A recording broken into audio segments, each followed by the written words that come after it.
sampah sembarangan. Udah tahu sampah biang masalah, buang sampah pada tempatnya lah. Iya ya, kalau bukan kita siapa lagi? Ayo kita buat Jakarta jadi bersih.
Gubernur Provinsi DKI Jakarta, Bapak Insinyur Haji Joko Widodo.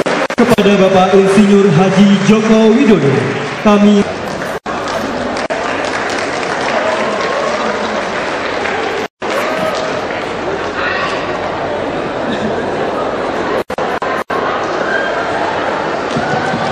Assalamualaikum warahmatullahi wabarakatuh. Selamat pagi, salam sejahtera semua. Yang saya hormati Ketua Lembaga Kemahasiswaan dan Hubungan Alumni Kemah Mustafa, yang saya hormati Bapak Ikan, Bapak Indra, Ketua BEM, seluruh sivitas akademika, mahasiswa besar, Universitas Pajajaran, seluruh mahasiswa yang pagi hari ini hadir. Saya tadi harusnya waktu di tol masuknya di Pastur keterusan ke Pasir Koja,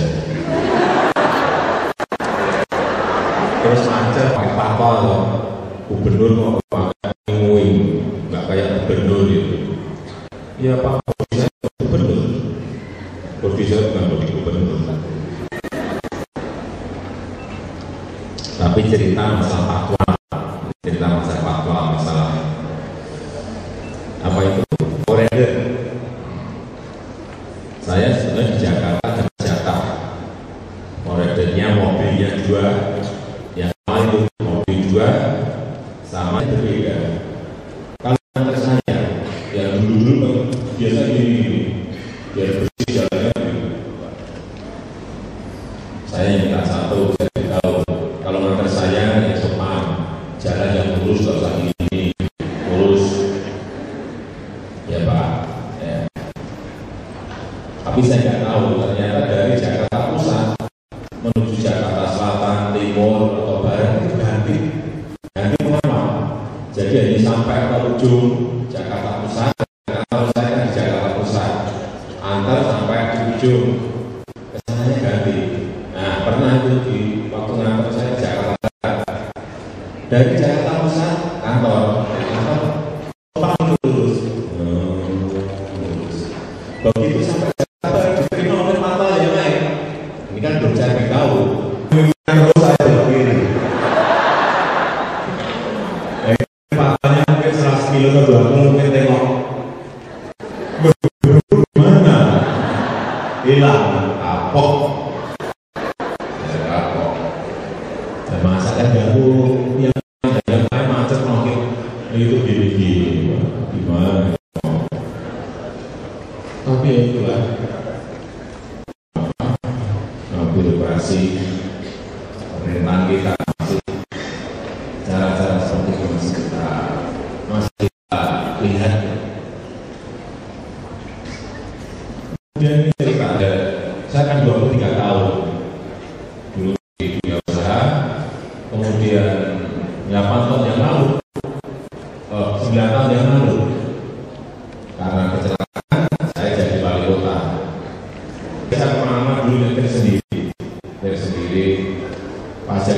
kota saya di sopir, oke saya terima di sopir. Kemudian di Ajudan, ya saya terima. Ternyata yang namanya birokrasi itu pengennya kerjanya menyenangkan waktu kota baru. Dia senang pilihkan Ajudan. Saya kan orangnya kurus, berat badan saya 54 kilo, kurus banget. Saya kelihatan agak gemuk ini karena pakai lengan panjang, pakai lengan pendek ini kurus banget, sangat kurus. Nah, saya pengennya kan wali kota baru dipilihkan Ajudan yang gagah, biar wali kota baru senang. Gagahnya nggak apa-apa, ditambah lagi yang face-nya ganteng gitu. Face saya kan face desa katanya, ikan yang ganteng. Ternyata masalah, setiap tamu yang datang ke kantor saya, Ajudan saya, yang disalami dia terus. Dipikir yang paling dia, karena face-nya lebih paling kota daripada saya. Sama seperti aja, sebulan yang masih kuat, 3 bulan disalami dia, tempatnya saya wali kota, 3 bulan saya nggak kuat, ya saya ganti dengan Ajudan yang lebih jelek dari saya. Nah, selalu 8 tahun aman. Yang kalau yang datang ke kantor saya pasti disalami saya, aman. Terus pindah ke Jakarta. Nah, pindah ke Jakarta, saya nggak mau. Kejadian di Solo, kejadian lagi udah, saya sekarang nggak mau pilih, saya mau pilih, berikan saya 10 yang muda, yang terbaik, saya nanti yang pilih, ya, saya diberi 10 saya pilih, saya pilih sendiri, dan yang paling pintar itulah yang saya pilih, yang paling pintar yang saya pilih. Yang paling rajin, atas juga kepribadian rajin, itulah yang saya pilih. Yang paling pintar dan yang paling rajin. Dan ya, sudah mendampingi saya sekarang pagi sampai tengah malam, pagi sampai setengah malam. Pengen kenal juga saya, masih muda, bisa. Saya nggak tahu itu jawabnya apa juga, saya nggak tahu juga. Bisa.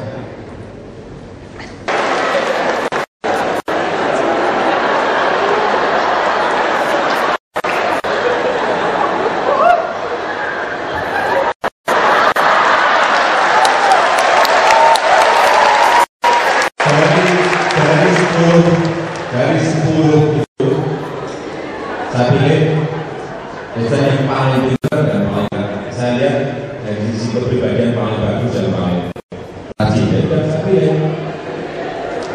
kamu masih kamu udah punya pacar, udah punya pacar. Katanya ngomong dengan saya udah punya pacar sih. Dan kalau belum dan menunggu, alhamdulillah juga terima kasih kembali. Katanya Mas Aku di sini, Pak. Mana Pak? Katanya ada di sini. Dari Unpad.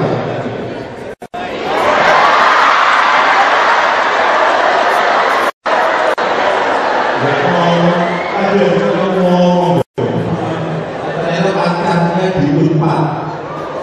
Moga-moga hari ini nggak datang.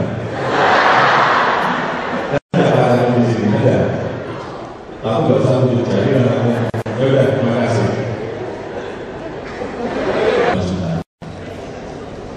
Saya nggak tahu berapa.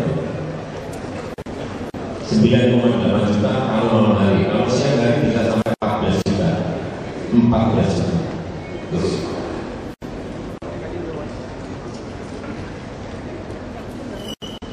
Ini problem-problem di Jakarta. Macet juga gambarnya macet yang tiap hari seperti itu.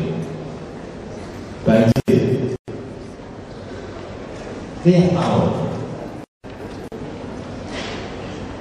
Rumah kumuh selama hari seperti yang di Jawa. Jangan kaget di Jakarta kalau sudah ada semuanya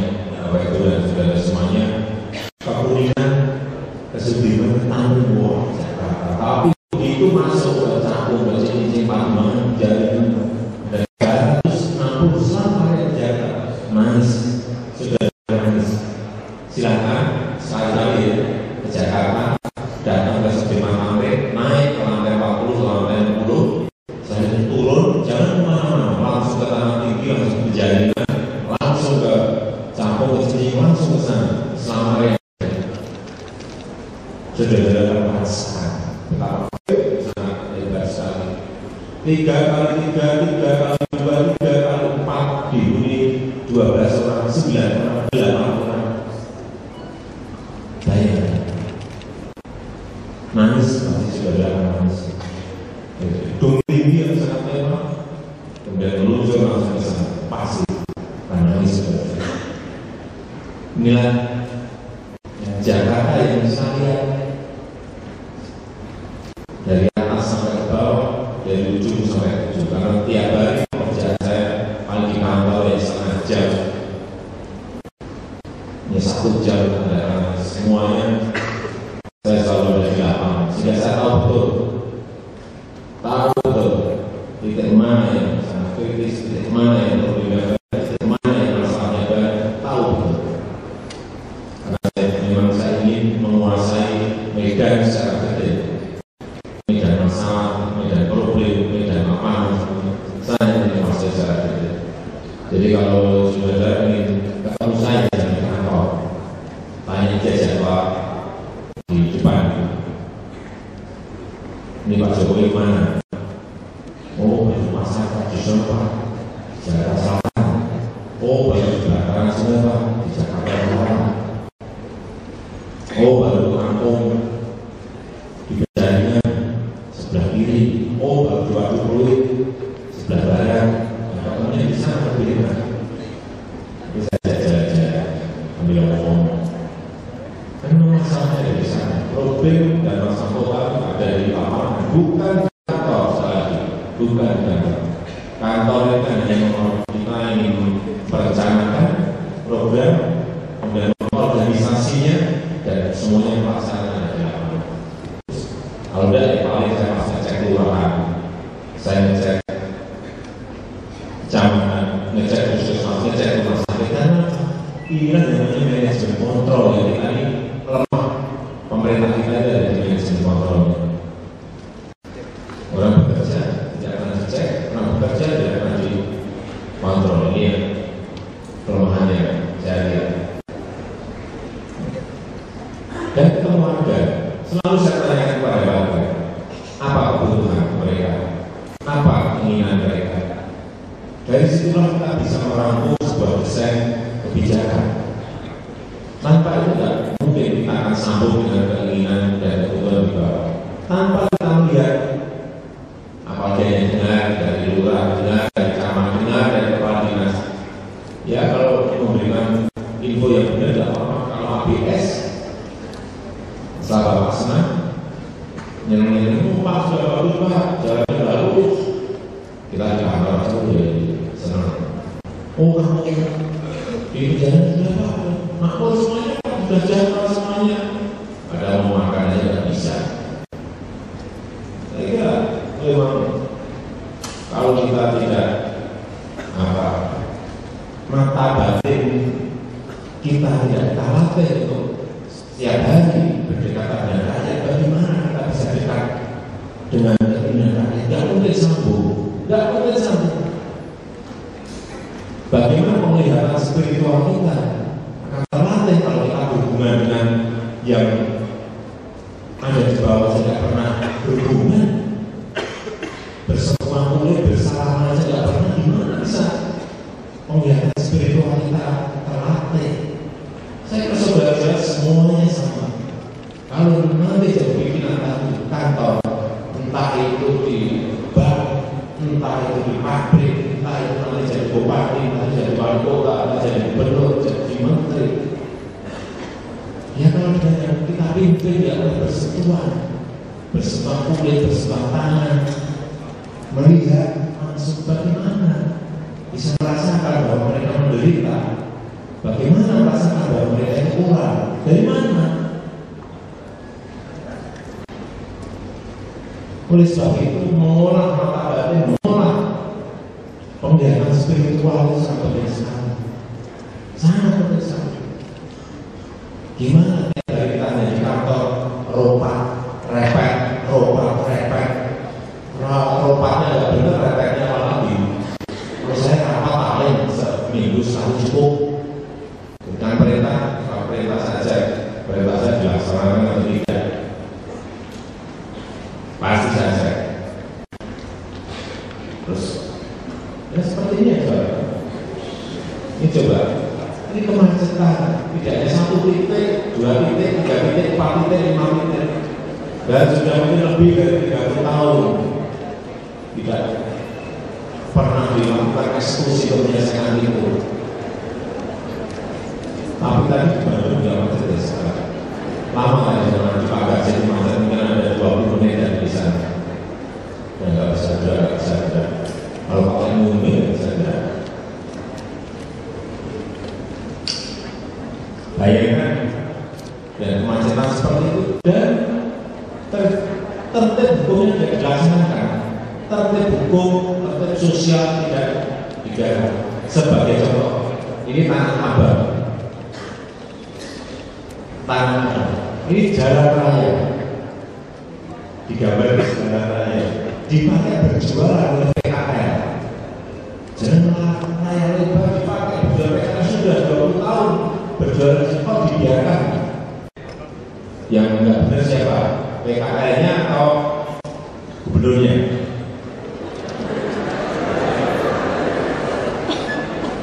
Dibiarkan seperti lebih dari 20 tahun. PKL yang merasa sengaja bisa berjalan di situ.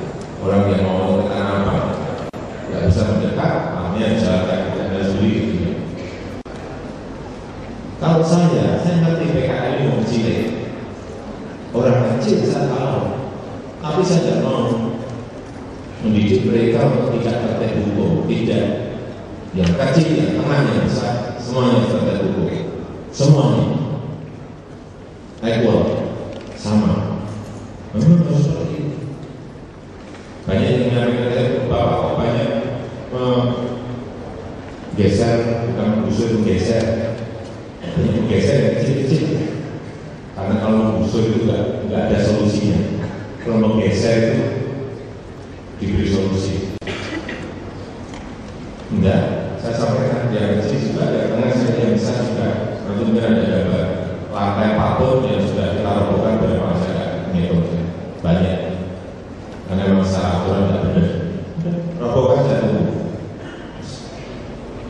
Ini coba, ini jalan raya yang pakai berjualan 800 PKL berjualan di sini, dan di situ sudah di backup oleh preman, oleh aparat saya juga ada, masih sudah bergandeng-gandeng menjadi sebuah komunitas mafia besar.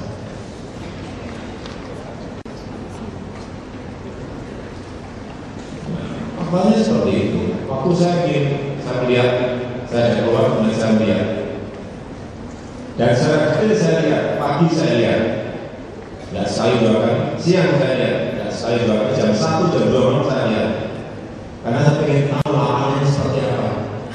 Di sana mereka preman namanya siapa, premannya namanya siapa. Di sana premannya siapa, di sini premannya siapa, yang backup siapa. Saya itu betul. Waktu saya memutuskan dibersihkan, betul-betul sudah terkalkulasi, terhitung dengan detail. Saya kata sudah jelas, bekerja harus seperti itu, memang harus detail. Memutuskan tidak terlalu berdasarkan data, berdasarkan penglihatan kita di lapangan. Itulah yang kita putuskan, jadi tidak keliru. Waktu kita putuskan sudah bersihkan,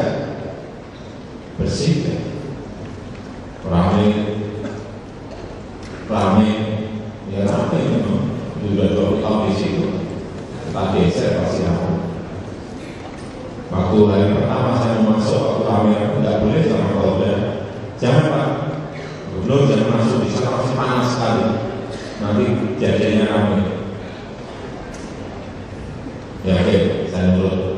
Hari kedua, waktu ramai-ramai, saya mau turun nggak boleh, siang nggak boleh, tidak, saya mau turun. Urusan keamanan, itu urusan polisi. Dan saya masuk ke sana. Begitu saya masuk, PKL-nya nyampe saya semua. Loh, ada juga saya yang tahu-tahu yang nyampe saya semua. Akhirnya apa? Ya mereka panas, tapi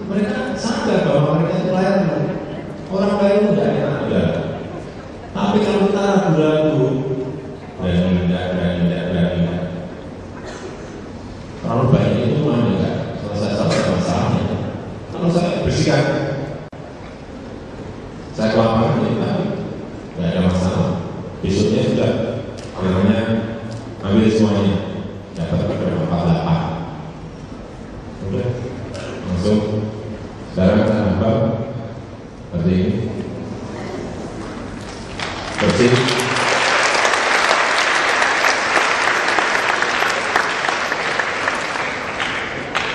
Ya ini jalan aja, bukan untuk berjualan. Ada PKN, menurut saya Pak, sekarang di tempat yang baru kurang rame Pak. Saya ngomong kalau pengen rame, yaitu di Jalan Sudirman Tamrin, tengah itu rame. Iya dong. Jawabannya kalau pengen rame di situ, tapi kan tidak benar gitu. Kita tuh ingin memberikan sebuah legalitas sesuai dengan aturan hukum. Itu rasanya di semua tempat sekecil apapun yang kita tegakkan. Kalau tidak, sudah jangan rampung-rampung masa-masa kita. Dan kita pindah ke sini, kan diberi solusi. Diberi solusi. Sampai minta banyak ke sini, Pak, itu gerbangnya gedein dari 1 meter jadi meter, gedein.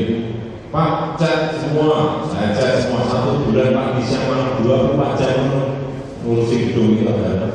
Mereka senang kembali ke jalan. Pak, ini masih sepi Pak, diberi apa band atau muda saya beri visa Jumat 1 minggu, band-bandan teman-teman di situ biar ramai orang datang lakukan. Masih mau Pak? Enggak ramai Pak. Baik, kalau di mall ada dia kulkas, sepeda motor, ini saya beli mobil, enggak ada mobil. Coba jualannya kayak hadiahnya mobil. Ini benar, Pak, dia mobilnya di mobil. Ini cara-cara bisnis tidak diselesaikan dengan cara-cara pemerintahan dan birokrasi. Ini urusan bisnis. PKN itu bisnismen. Meskipun kecil, mereka sangat mikro, tapi bisnisnya penyelesaian harus dengan cara-cara bisnis terus. Kemudiannya ya saya nggak mau di jangan pemerintah jangan di dan mereka nanti yang dapat enak senang ya nggak dapat enak protes susah undi mereka. Ini yang tempat lain yang pasar minggu semuanya jalan berjualan semuanya karena dibiarkan ini tengah jalan jangan dipikir di trotoar di tengah jalan ya iya ini juga di tengah jalan di pasar minggu tengah jalan ada berapa 600-an yang sekarang sudah seperti ini bersih semuanya bersih semuanya ini yang perlu ya ini paling tidak PKN di jalan aja mengurangi kemacetan tapi sebetulnya kunci kemacetan itu akan bisa kita hilangkan kalau kita punya transportasi massal yang namanya MRT yang namanya monorail itu yang ada. Kita ini lucu perencanaan planning dan gambar untuk MRT itu kita sudah punya 25 tahun yang lalu 25 tahun yang lalu rencana sudah ada walaupun punya kita sudah punya rencana Bangkok belum punya rencana, kita sudah punya rencana. 15 tahun yang lalu, monorail juga sama, kita sudah punya rencana. Mereka belum punya, tapi 11 tahun yang lalu, walaupun sudah punya monorail, rencana langsung dilaksanakan. Bangkok sudah punya. Saya waktu ketemu Gubernur Bangkok sama Kuala Lumpur juga, mereka tanya, Jakarta sudah ada transportasi massanya monorail atau sapi mati Coba bayangkan saya jawab. Apakah malu? Negara sebesar ini kalah dengan Kuala Lumpur, Bangkok. Negara yang besar dan kaya. Rencana nggak pernah dieksekusi. Ya nggak akan dimulai aja tidak ya kapan mau selesai. Terakhir saya temu Gubernur Hanoi, ngeri lagi saya. Hanoi, coba dia nanya ke saya, Gubernur Jokowi, di sini sudah ada monorail atau MRT belum? Saya mau ngomong deg-degan. Kalau dia punya kita belum malu, lebih malu lagi. Nah saya balik tanya, di Hanoi sudah ada belum? Sudah rencana dilaksanakan nanti tahun 2017. Waduh saya senang. Saya jawab, Jakarta sudah mulai Oktober kemarin. Ya betul-betul, kalian jauh-jauh mulai dulu. 2017 nanti rampung, monorailnya, MRT-nya 2018 rampung, insya Allah rampung nanti. Kalau udah kan malu, kamu gubernur yang dari apa yang negara-negara kalau udah seperti itu, negara besar punya lebih besar bisa punya transportasi massal di kota yang lebih apa penduduknya dari mereka. Karena apa? Kita seringnya buat rencana, mari nggak pernah laksanakan hanya wacana. Kalau saya kemarin saya lihat kalau dari Gubernur di Jakarta, yang saya pertama ya ini monorail sama MRT, dokumen ini apa sih? Kurang dokumen ini harus ketemu menteri ini, ketemu aja. Saya temui, saya nggak mau urusan kepala dinas atau stafnya. Saya temui sendiri, Pak. Ketemu, saya tanya Pak, ini dokumennya Pak ini Pak, mohon kami bisa dibantu diselesaikan. Oh, saya bantu. Berapa hari Pak? 1 bulan. Benar 1 bulan. Iya, kita selesaikan 1 bulan. Saya ngomong ke orang, kemudian 1 bulan selesai. Besok ditulis di orang. Ketemu menteri yang lain seperti itu juga. 5 bulan kamu dokumen selesai, ada eksekusi jalan. Hanya seperti itu sebetulnya. Pekerjaan kita sebetulnya banyak pekerjaan lama-lama seperti ini. Dan nyatanya rampung. Pemerintah pusat juga mendukung. Tapi ya kita memang harus bolak-balik ke kementerian rampung. Dan alhamdulillah juga dikerjakan. Nanti kalau sudah jadi saya udah naik monorail. Kan ya jadi monorail dulu. Setelah itu naik MRT. Terus ini yang tadi saya cerita di Jakarta itu ada selama area seperti ini ada 360 lokasi, 360 lokasi. Kondisinya seperti ini. Waktu saya awal-awal teman-teman di Jakarta betul-betul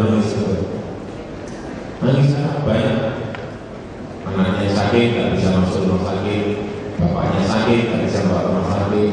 Ada ibu yang sakit, nggak bisa bawa rumah sakit. Banyak, bukan hanya ratusan ribuan, bukan puluhan ribu, sudah ratusan ribu. Kondisi yang saya lihat di lapangan seperti itu, di tempat seperti itu.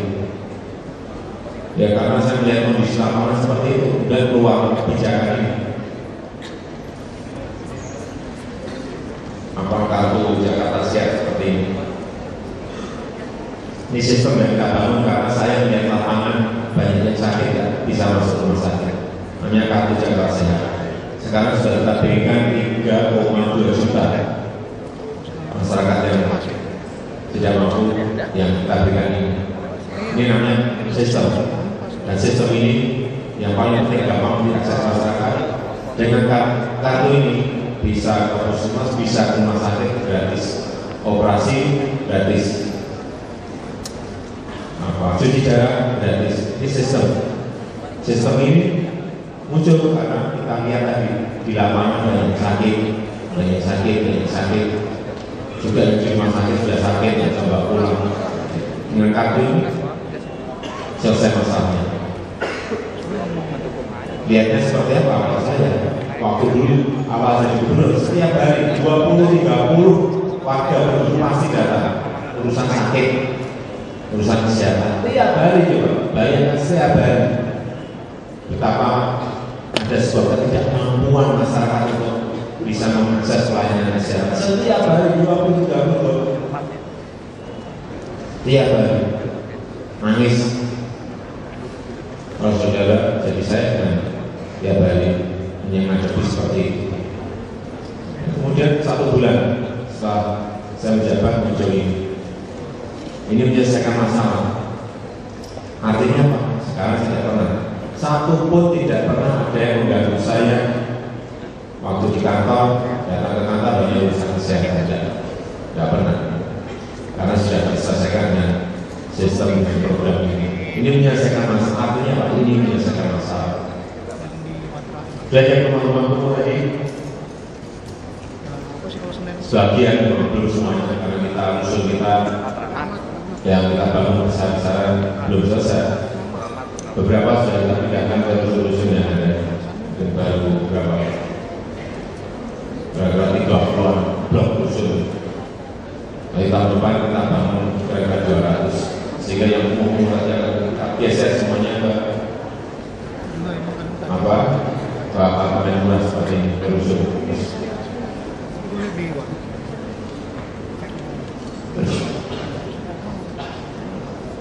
Dan memindahkan masyarakat dari sebuah kampung umum ke rusun juga tidak gampang. Hampir dulu waktu awal tidak ada yang mau. Tapi setelah kita siapkan rusun, cat yang bagus, kemudian saya isi dengan TV, di kulkas kecil, meja kursi makan, bed, kemudian saya ambil satu kampung beberapa orang, 300, saya carikan bus, bawa ke apartemen itu, bawa ke rusun itu, kita tunjukkan, mereka buka itu, kemudian ada kulkas lagi, ada TV, ada bed. Kalau ditanya ke saya, Pak, ini untuk kita TV-nya? Iya. Kulkasnya? Iya. Gratis? Gratis. Semuanya itu jadi Pak mau pindah Pak, saya Pak mau pindah Pak, mau pindah. Ini kan hanya cara. Coba saudara kalau mau beli apartemen atau beli rumah ini, masih ditunjukin rumah contoh yang bagus, dicat yang bagus, isiannya bagus. Ya, saya pakai ilmu itu aja, kalau usah sulit-sulit. Sekarang sudah kita pindahkan ini 1.800 yang sudah kita pindahkan ke rusun. Tahun depan perkiraan kita ada 20.000 yang mau kita pindah. Pindahnya berpindah orang, pindah kampung. Kampung semuanya borot, biasa tidak rusun. Kampung satu kampung borot, pindah ke terus kampungnya itu mau kita hijaukan semuanya. Kita hijaukan menjadi ruang terbuka hijau, menjadi ruang publik. Ini yang kampung Deret, ini juga seperti ini. Dulunya tanah rumusan seperti ini. Kemudian yang bisa kita bertemu dari menjadi seperti ini. Yang umum sekarang lebih hijau, ada komunal arsitek, rumahnya dibangun sebagai rumah yang sehat, ada jendela, ada arsitek, ada drainase, semuanya. Kita tahun ini ada berapa? 29 apartemen.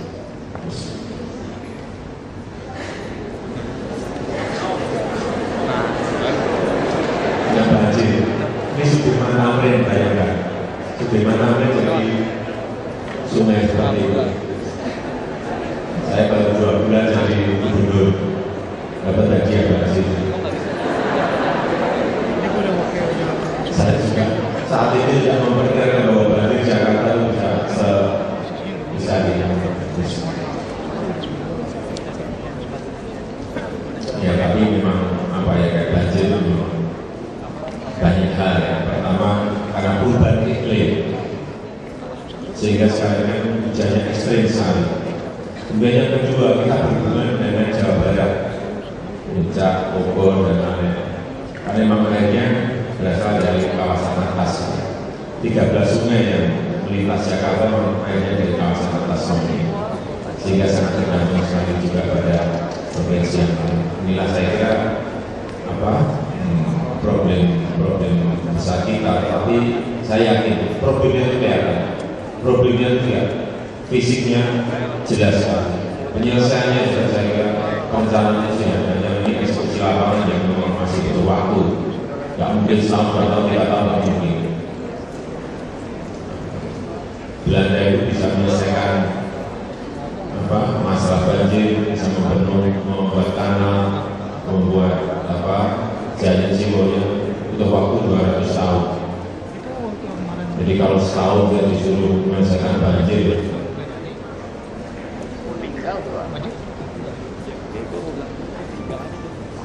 tentu saja sangat susah. Yang fluid, tadi kali-kali semuanya takut semuanya. Yang fluid, dulu saya tidak tahu kalau di sini ada waduk sebesar 80 hektar, karena ditutup semuanya oleh Sen Pondok. Jadi sekelilingnya ada 7.000 rumah kumuh yang mengelilingi, tidak kelihatan. Ini fluid seperti ini, kawasannya kumuh, kemudian sungai-sungai kecil yang mengalir ke waduknya, semuanya penuh sampah seperti ini. Katanya sudah 20 tahun tidak pernah dirawat sama sekali. Ini sebelumnya seperti ini. Dan sudah kita pindahkan yang tadi 1.400 dari fluid sebagian rumah yang ada ini sudah kita pindahkan. Terus dan sekarang menjadi public space seperti ini. Kita jadikan ruang terbuka hijau, ruang olahraga, ruang masyarakat. Kata alam yang juga empat. Dari sana timur kemudian ini madu yang naik, yang sama juga. Madu hijau itu madu harusnya naik. Yang hijau-hijaunya saya goreng semuanya. Sama, kalau sudah waduk, pasti sampah, pasti pemukiman kumuh, dan di Jakarta itu semua. Dan waduk itu harusnya air. Aku tidak pernah gimana 20 tahun tidak pernah dikeruk. Kanan kirinya semuanya kawasan kumuh seperti ini sudah kita pindahkan berapa 300-an kakak. Langsung satu kampung kita pindah sudah siapin rusun, nanti sudah tadi komplek dengan TV kecil, bokas kecil, semuanya pindah. Ini masih mereka masih di situ masih 200-an yang juga segera kita pindah. Nantinya juga sama, kan jadi seperti ini. Ini nanti keliling waduk semuanya menjadi public space, public area, menjadi ruang terbuka hijau seperti ini. Ini sudah kita baru 3 bulan kita bangun. Saya meyakini dengan konsep bedol kampung, bedol LB, ruang terbuka hijau di Jakarta akan bertambah sangat besar sekali. Tapi butuh keberanian, banyak yang menyampaikan ke saya, Pak, itu nanti benturan dengan masyarakat, benturan dengan benda. Yang paling penting adalah komunikasi. Waktu rame, pasti saya sudah makan siang seperti ini. Preman saya sudah makan siang. Tokoh-tokoh yang lama sudah makan siang. Kalau sudah makan, habis makan baru saya tanya, gimana Pak? Setuju tidak yang bapaknya ini kita jadikan seperti ini? Karena sudah makan. Ya setuju Pak. Gampang.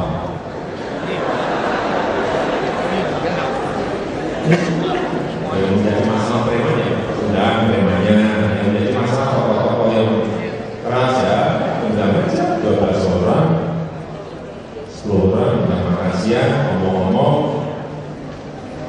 rampung. Nggak usah pakai sapor di bukti.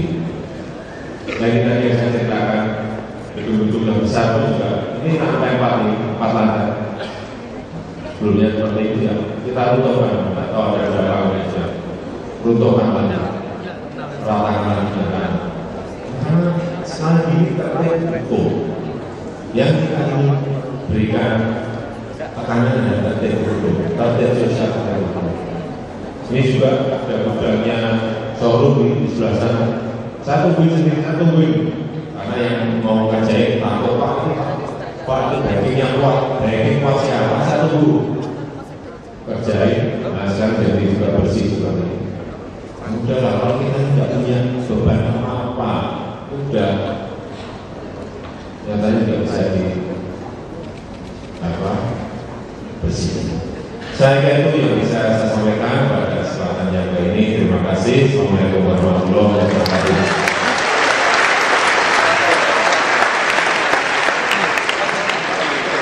Hadirin peserta Kuliah Umum, dalam hal ini kami memiliki 5 penanya. Kita bagi warahmatullahi wabarakatuh. Salam satu empat semuanya. Nama saya sama mereka Pak. Nama saya Imam Sulaiman Maulaya dari Fakultas Hukum Universitas Pendidikan. Yang ingin saya tanyakan seperti ini Pak ya. Beberapa bulan yang lalu saya sempat membaca buku dari Bapak. Saya baca, kemudian setelah saya baca, saya tertarik dengan isi biografi tersebut. Cuma yang ingin saya tanya, saya ingin mendengar langsung dari orang ini. Ini kesempatan besar saya bisa bertemu orang seperti Bapak. Saya ingin bertanya, bagaimana sih Pak kiat-kiat menjadi pemimpin yang memang benar-benar bisa menjalankan visi serta misinya dengan baik. Visi ya. Kemudian dalam kepemimpinan itu Pak, selalu ada orang yang senang, kemudian ada orang yang tidak senang. Bagaimana cara kita menghadapi orang yang tidak senang kepada kita, kemudian orang yang senang kepada kita? Mungkin itu saja yang saya tanyakan. Terima kasih. Sebelumnya wassalamualaikum warahmatullahi wabarakatuh. Assalamualaikum dapat kesempatan untuk bisa bertanya kepada Bapak secara langsung. Sebenarnya saya mengapresiasikan kebijakan yang Bapak dan juga Pak Basuki canangkan. Sejujurnya kami semua di sini, saya yakin banyak teman-teman di Bupati di sini yang sangat mengagumi Pak Jokowi. Saya itu sampai dengan sebenarnya sekarang.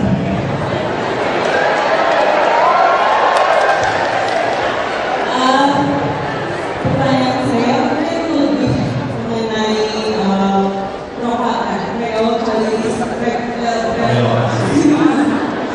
relasi dari Waduk dan Jawa Barat. Seperti yang kita ketahui kan, kearifan lokal dari masyarakat tradisional Indonesia ini sendiri lebih cenderung tinggal di daerah-daerah yang misalkan dekat pantai atau dekat perairan seperti itu, hidangan kalau bisa gratis, kalau misalnya ada hotel bisa gratis seperti itu Pak. Dan saya perhatikan bahwa mental dari para terutama imigran dari luar negeri itu sendiri cenderung untuk menyukai land houses daripada strata title itu sendiri, karena ada kedekatan yang sangat kuat antara masyarakat Indonesia dengan tanah, bukan hanya sekedar masalah ekonomi, tetapi juga masalah hal-hal imaterial yang tidak bisa dijelaskan seperti itu. Pertanyaan saya adalah bagaimana cara Bapak untuk dapat mengatasi hal tersebut, memberi pemahaman bahwa sana itu tidak boleh terlalu terpaku pada land houses itu sendiri, bahwasanya strata title itu justru hal yang baik untuk suatu kota metropolitan seperti Jakarta. Kemudian juga ada pertanyaan titipan, bukan pertanyaan soal itu, saran titipan dari teman saya. Saran dari teman saya gimana kalau misalkan alat itu dikurangi dan lebih dimaksimalkan pada bus Transjakarta seperti itu. Dan mungkin Transjakarta itu sendiri bisa dibuat tingkat, jadi lebih memaksimalkan juga. Dan juga kalau saya dan teman-teman saya menganggap bus yang 2 tingkat itu adalah sampai 2 ribu.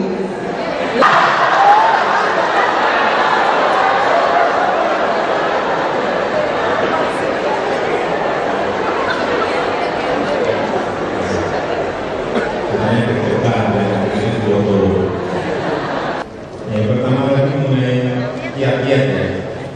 Tadi sudah saya cerita sebelumnya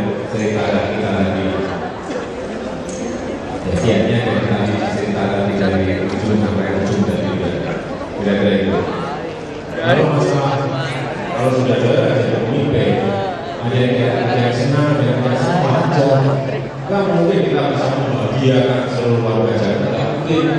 Waktu saya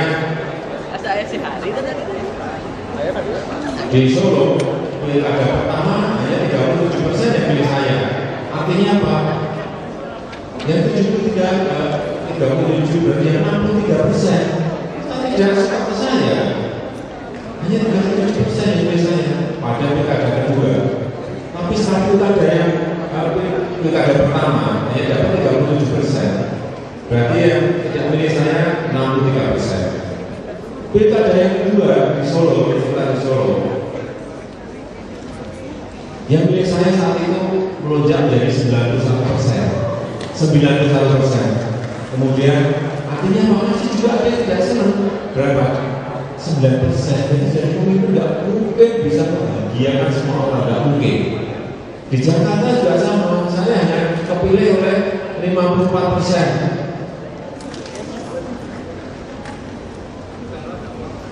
Saat itu, artinya apa? Yang sisanya tadi tidak pilih saya. Meskipun sekarang setelah kita survei yang terakhir 87% puas terhadap apa yang kita sudah lakukan. Artinya sudah mungkin sudah lihat. Ya biasa.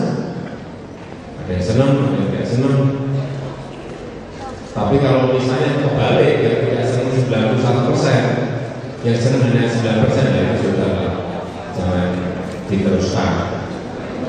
Mundur saja dibalik. Tapi kalau yang mendukung lebih banyak, tentu saja kalau yang bukan kita. Jadi memang keinginan masyarakat banyak orang yang harus kita lakukan. Senang yang tidak senang dibagi dunia politik secara biasa. Sekarang ini kan mungkin 1 bulan kemarin saya kira banyak baca di online media kan yang Jokowi nggak bisa kerja karena ada 1.000 rumah terbakar. Memangnya saya bakar.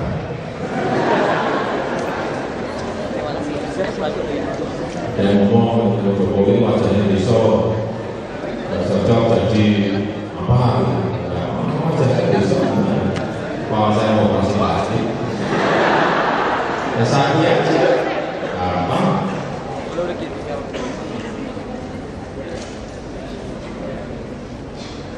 Masalah macet sama Jokowi nggak bisa menyelesaikan macet, langsung balikkan tangannya. Yang lain bangun MRT butuh waktu. Setelah itu selesai baru kebijakan nanti ada electronic pricing, pajak parkir tinggi, pajak progresif baru mengikuti. Kalau sekarang kita laksanakan, misalnya punya banjir, warga mau main apa? Suruh naik apa? Terus jalan kaki, tidak ada. Itulah, ya memang butuh waktu. Ya kenapa yang dibicarakan tadi dan 25 tahun yang lalu dilaksanakan? Mulainya 15 tahun biasa. Dan yang kedua tadi mengenai, iya memang masyarakat kita masih sedih landing house ya, masih senang ya, tidak tingkat gitu. Jadi ini memang berubah budaya, tetapi itu harus di baik Bandung ke Jakarta sama, sudah tidak ada lahan kosong. Satu-satunya jalan adalah memang naik ke atas. Jakarta sekarang kita berikan ruang yang sebanyak-banyaknya. Mau bikin gedung 100 lantai silakan, 80 lantai silakan, 60 lantai silakan, apartemen 40 lantai, 30 lantai silakan. Memang yang sulit membawa masyarakat dari budaya minyak tanah menjadi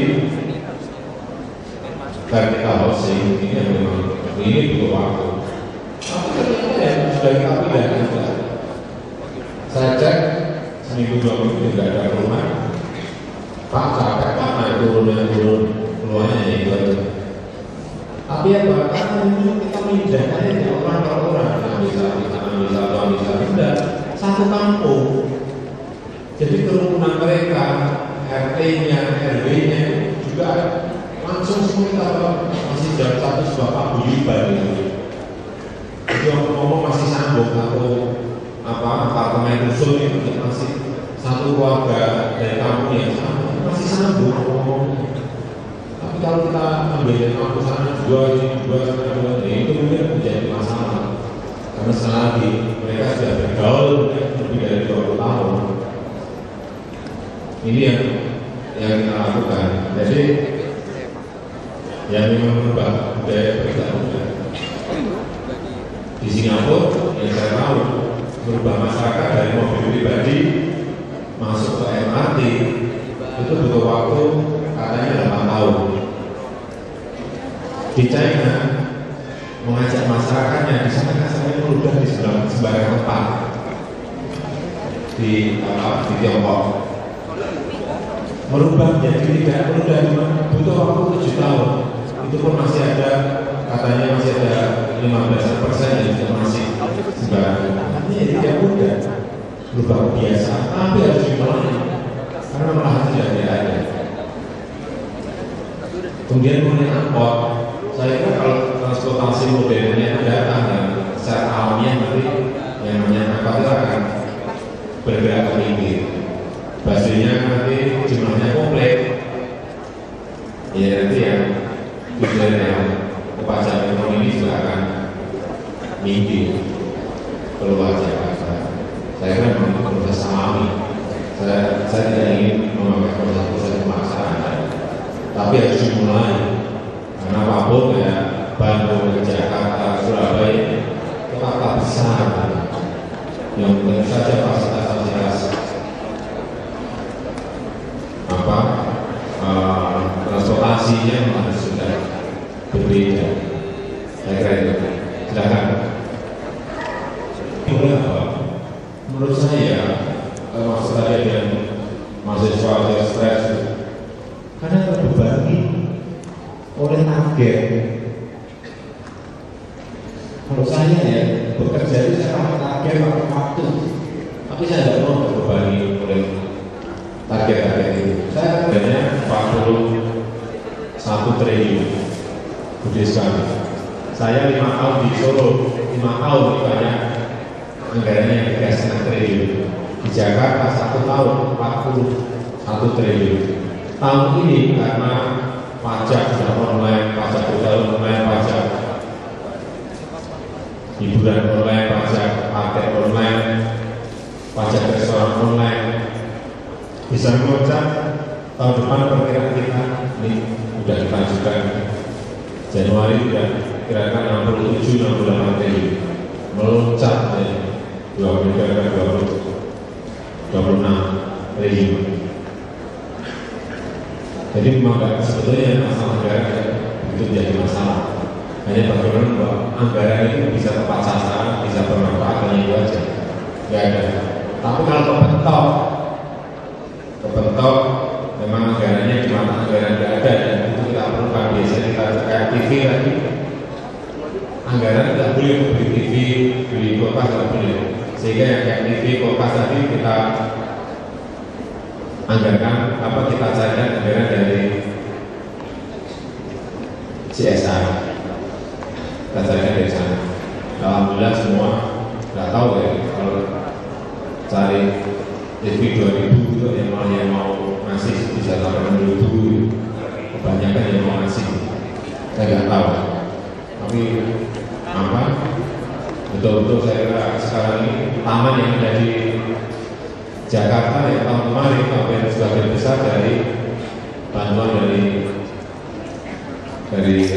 CSR semuanya. TV, kulkas tadi bantuan semuanya dari CSR. Saya hanya ingin menggerakkan mereka perusahaan agar peduli terhadap saudaranya. Dan yang yang kayak ini saya kira cukup. Terima kasih dan mohon maaf apabila tadi yang saya sampaikan ada hal yang kurang berkenan. Wassalamualaikum warahmatullahi wabarakatuh.